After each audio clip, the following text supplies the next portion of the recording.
So I first want to preface this video with a disclaimer. I am not going to be including any screenshots in this video because, again, it would cause the video to take it. I would be sitting here for hours. But as always, if you need any screenshots for proof or context or evidence or anything like that, please don't hesitate to reach out. I have screenshots. Aside from that, I'm going to try to keep this video as concise as possible. There are a lot of details and a lot of people that I'm going to be discussing in this video, but again, I'm going to try to keep it short, sweet, to the point, as concise as I possibly can. And aside from that, any statements that I make in this video, especially with regards to any legal proceedings or otherwise, take my statements as claims and ALLEGATIONS. Also, if I seem like I'm out of breath, I just got done walking for over 30 minutes. Walked over 2.5 miles, so if I look disheveled, sweaty, and seem like I'm out of breath, that's why. But anyways, I'm going to get started. So today's video is about the person who ALLEGEDLY raped me twice. And his name is Odell Tyler Tompkins, and he would be the one that would be 29 or 30 years of age now. I think 29, maybe 30. The date of birth and etc. is on public records on Google with his criminal records and mugshots. It has his date of birth. No, he was born in January, I think, of 92, but it could be 94. Either way, he just turned, I think he turned 29.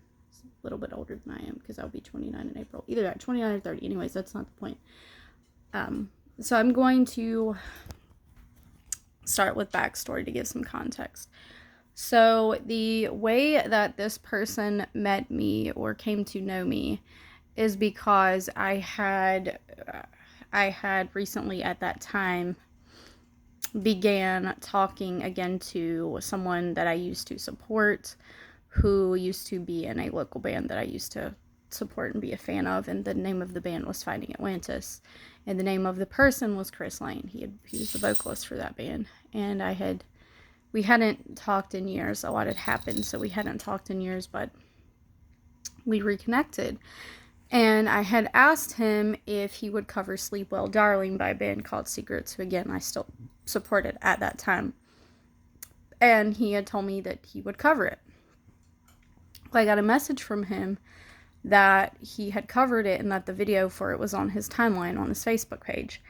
And he had also told me in the message that someone else around the same time that I had asked him to cover the song had told him about the band and the song and also suggested that he cover it. So the guy who was Odell Tyler Tompkins, he ended up, I think he played guitar in the video and Chris sang. And so when I went on Chris's timeline to listen to the cover, watch the video, and thank him for covering it, to even comment on it, Odell Tyler Tompkins seen that I had commented, and he started commenting back and forth with me, replying to me, and then I think he had sent me a message and a friend request, and that's how he came to know of me, know of my existence. Well, not too long after that, I was in Walmart with my mom, and I heard somebody yell out my name, and I'm like, who is that? And it turned out to be Odell Tyler Tompkins, and who I assumed was his girlfriend at the time, and she was. So aside from the fact that I didn't really know him, and my mom was wanting to leave the store, which she ran off and I'd go meet her in the car, aside from all of that, it's the fact that he was standing there with his girlfriend and still trying to talk to me. It just rubbed me the wrong way. So he was trying to talk to me, told me that he would message me. He mentioned hanging out with Chris, because he said that they were going to hang out with Chris that night, and I said, of course I want to hang out with Chris. But I told him that I had to go because my mom was waiting for me in the parking lot in the car. So not long after that, he messaged me, talking about, I'll come get you, we can go hang out with Chris. So him, his girlfriend, and a guy by the name of Nick Sheets, or was it that time? No, I think Nick Sheets when he showed up at the house. No, it would have been with Tyler and Katie. Anyways, so it was Katie Sloman, Odell Tyler Tompkins, and Nick Sheets had showed up at my house and came to get me so that we could go to Chris's mom's house and hang out with Chris. So while I was there, I was venting to Chris about situations with my mom, and he was like, well, I would let you spend the night, but my girlfriend, I think her name's Rachel, wouldn't take too kindly to that. And like, okay, I hadn't asked to spend the night. I wasn't comfortable with him on that kind of level. But anyways, so he had made that statement, and then he had got upset because he said it seemed like I didn't want to talk to him or didn't want to hug him or something like that. So he was upset after the fact, like after I left. But anyways, what happened was I ended up having Katie take me back to my mom's because all of them except for Katie were about to do cocaine. And I didn't want to be around that. And my mom wanted me back at the house anyways because she needed my help the next day. So I had Katie take me back home.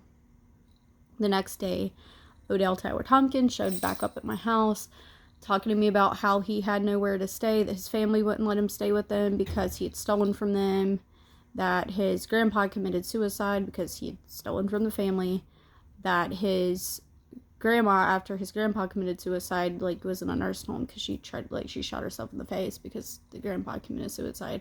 And all of this was because he had stole from the family because he had a heroin addiction. He swore up and down to me that he was clean, just that he had burned every bridge, including, like, Chris wouldn't let him stay there for longer than a night because he had stolen from them. So I felt bad for him, convinced my mom to let him stay there. He refused to sleep anywhere other than my bed because I wanted him to sleep on the couch. He refused to sleep anywhere other than my bed, and he quickly began to gain my trust, prey upon my vulnerabilities, which was the fact that I had recently went through a horrible breakup and my grandma had recently died. And so he preyed upon my vulnerabilities and my insecurities and the fact that I was lonely and just needed a friend. And so he preyed upon all of that and began manipulating me and charming me and deceiving me, lying to me. Anyways, so we were friends, and people tried to warn me, and I would just defend him because I was believing his lies. And I had messaged his mom and a friend of his mom's, and at that time they were telling me, don't let him stay there, he'll steal from you, he'll use you, yada yada yada, don't let him stay there. And against their advice, I let him stay there because I felt bad for him. Eventually I ended up liking him more than a friend, and I made the mistake of sleeping with him one time. After that, I instantly and immediately regretted it because I didn't really know him, and because I didn't think he was sober. I didn't believe it. Stuff was not adding up. My mom really did not like him. She knew from jump he was not good people. And every time that when she wasn't around, he would threaten to choke her. So I tried to keep everything peaceful because I was afraid that he was going to choke her. He also had told me that, and this is what, so that made me afraid of him. And the other thing that made me afraid of him was he told me that he had helped Pazuzu Algarad bury dead bodies. And if you aren't familiar with Pazuzu Algarad, look him up. There was a Vice documentary made about him called docuseries made about him called The Devil You Know, or he was on the first season or something of it. And then a popular YouTuber named by the name of Bailey Sarian, she also covered the case. But anyways, so between those two different things, I was terrified of him. And immediately after within less than 24 hours of us having sex, the one time the first time that he raped me earlier in that day, he was like, I hope you know that we're fucking tonight. You have no other option. I was terrified. And so the first time that it happened, I was in my bedroom, literally laying in the floor next to my bed because I didn't want him to do what I was fearful that he was going to do. But I also knew I couldn't tell my mom because he would choke her. I didn't want him trying to kill her or anything. So, choking her out, strangling her, killing her. So, laying in the bed. I was or laying in the floor right next to my bed. He picked me up. He threw me on the bed. I was trying to like swat at him with my arms, and then he held me down, like barred over my arms like this. And when I stopped, like, so after he was able to restrain me by barring his over my arms, after I stopped like grip, like tension, like trying to get him off of me, that was when he took his arm up over and then started trying to choke me. I thought I was going to lose consciousness. And then when he took his hand off, that's when he raped me. And I froze. I was too terrified to scream. Not long after that, same cycle. He told me earlier in the day, we're fucking tonight, you have no other option. And at this point, so that night, the second time that it occurred, I was laying in the bed. I had my back face away from him because I seen him put a needle in his arm. And that was actually the second time I'd seen him put a needle in his arm. Not long before that, I had caught him in my bathroom, shooting into his waist, and he was like, "Oh, it's so great to have a girlfriend who understands." Because by that point he thought we were together, like in a relationship. So the second time, like I was in my bed, but I was facing away from him because of the needle. I didn't want to see it because of course he had lied. He turned me over, like I said, turned me over, and then raped me. Now, after the first time, the one time that we had slept together, consensual, like when it was consensual before he raped me the 2 times, right after that one time, he had bragged about me about how he had supposedly slept with 98 women before me because people used to be a game to him. Like, it used to be a joke to him, like a conquest, a challenge to see how many people he could sleep with. Now, after the first time he raped me, he didn't say anything, but after the second time that he raped me, when he went to pull out, because I was trying to get him off of me, so I just wanted it to be over, he was like, "Oh, don't worry, I pulled out, he's like, the last thing I'm going to do is let you get pregnant or get you pregnant," or something along the lines of that. And, when I had dropped him off at an apartment at downtown Winston, I think it was off of Country Club Road, an apartment, not downtown, but at the other end of Winston, not the end of Winston where there's Willow Creek Apartments, Stanleyville, that area. I'm talking about the other end of Winston that's kind of close-ish to, like, the Haynesville area, downtown, all that. I think it was off of Country Club Road.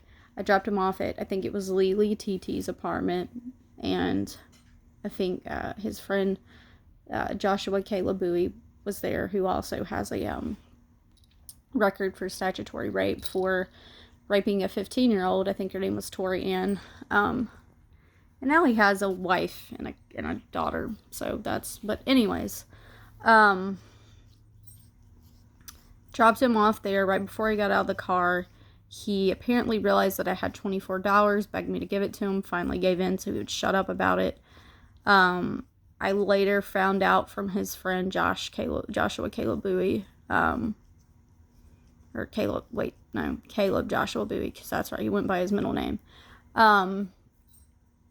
He told me that Tyler had spent, because Odell went by his middle name Tyler, but he told me that he had spent $22 of the dollars on drugs, I guess heroin or pills, and then $2 on like a snack or something at Sheetz gas station. So aside from Tyler, what I wanted to talk about was, after it happened to me, I couldn't acknowledge it for a while, let alone admit what had happened to me. Like, I didn't even comprehend what had happened to me. When I finally did, it had been more than 24 hours, so even if I wanted to have a rape kit done, it was too late at that point. Had my mom take me to the hospital 2 different times not long after the fact because I was in so much pain. I couldn't bring myself to admit to them what had happened to me because I was ashamed, and even if I would have, again, what's the point? No rape kit could have been done. I had went to the police, like the detectives, I think my mom had me speak with a district attorney, but Anyways, they treated me like I was lying, and then they treated me as though if I wasn't lying, that it was my fault and that I was a cheap whore and that I needed to just get off the internet. Because what had happened was, in lieu of, since the cops weren't able to help me because of no rape kit, etc., I had spoken up about it on Facebook as a PSA because I didn't want him to victimize anyone else the way that he had victimized me. Right. And as a result, his best friend Nick Sheets posted a status about how he thought it was pathetic that I had lied about being raped for attention, and I had him blocked at that point, and my mom told me about that post, and so I had commented on that post from my mom's account, and he didn't like what I had to comment on the post, so then he messaged my mom's account threatening to have us skinned alive. Again, the cops wouldn't do anything about the communicated threats because it happened online. Katie Sloman, his ex, had even threatened that the drug dealers would shoot me. And again, both of these threats, cops wouldn't do anything about it because it happened online, not face to face. But anyways, Nick Sheets, between the Facebook post and threatening to have us skinned alive and texting me, telling me to go he referred to me as an emo bitch and told me to go slit my wrist. I would block him. He would create another Facebook. He would incessantly text me from different numbers. So I've discussed Odell Tyler Tompkins. I've discussed Chris Lane. I've discussed Nick Sheets. Chris Lane even had commented on the status talking about how he wanted to slap the shit out of me because he had seen a Tumblr post that I had made, like, setting the record straight, PSA kind of thing. And then Randy Burchett, who I thought was my best friend, who had even admitted to me that Nick had got her into heroin and stolen from her and done all of this shit to her. She had the audacity, and she had even confided to me that she had been sexually assaulted, and I never once doubted her. But she had the audacity to comment on that status as well as other things, and even in comments and messages to me, stating that I did not act like a rape victim. Caleb Joshua Booe would call me, message me, and ask if I wanted to come hang out with the person who had raped me twice. Like if I wanted to come hang out with him.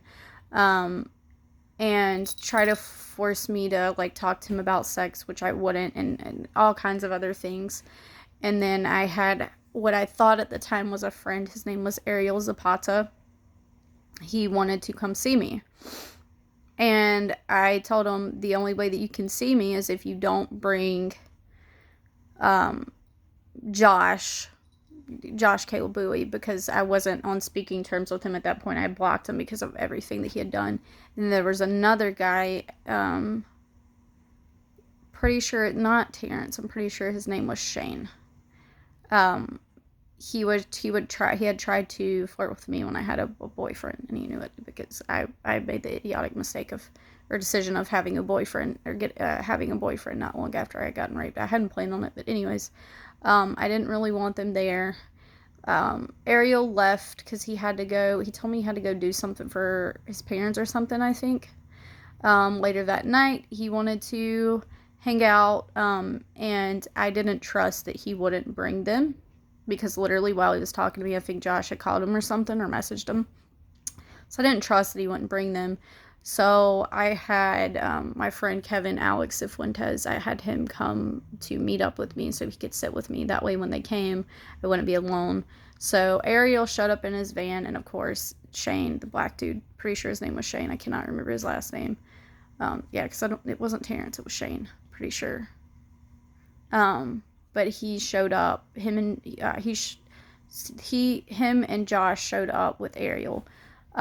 Josh stepped out of the van, walked up to the car, and when he realized that I wasn't by myself, he angrily walked away, got back in the van.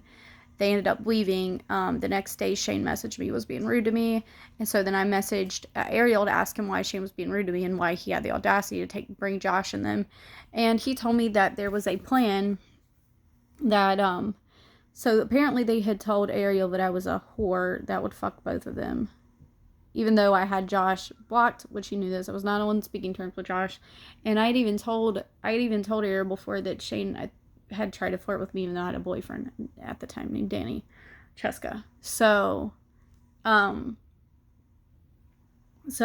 why he showed up with them, and he said that the plan was that that Ariel was going to stand outside the van and that he wasn't going to like jump in the van, intervene, anything unless he heard me screaming. So basically they had told him that they were going to like have their way. They had told him that they were going to have their way with me, which to me, it's an attempt to gang rape me out of retaliation for going to the police, because I didn't obviously Josh was not in my life, didn't want him in my life, was never interested in him in that kind of way. And Shane, and I guess he interpreted it as a rejection. He was angry, but either way, so that's I'm pushing 21 minutes, so I'm going to hop off of here. But that's my Me Too story. That's my survivor story.